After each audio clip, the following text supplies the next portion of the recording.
மழைக்கே மாட்டோம் மழை. வா வா ஊடா மழை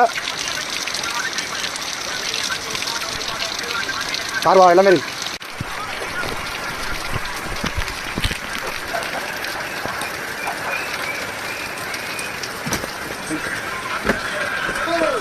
ஏன் வந்துட்ட? முடியல. ஓ வீடியோக்கு வந்துட்ட நீ. எனக்கு எனக்கு ஒரு போதை, சரியான போதை எனக்கு. என்ன மீன் அது? இது பன்னிக்குட்டி, கருப்பு பண்ணி மீன் வாங்குது. அவர் மாதிரியே இருக்கு. ஆமாம், என்ன மாதிரியா இருக்கும். ஆனால் என்னோட பெருசாலாம் வளரும். 200 கிலோ வரைக்கும் வரும் அந்த பனி மீன். பெரிய பெரிய சேனலில் போடுவாங்க. நான் சின்னோட மீன் பிடிச்சிக்கிறேன்.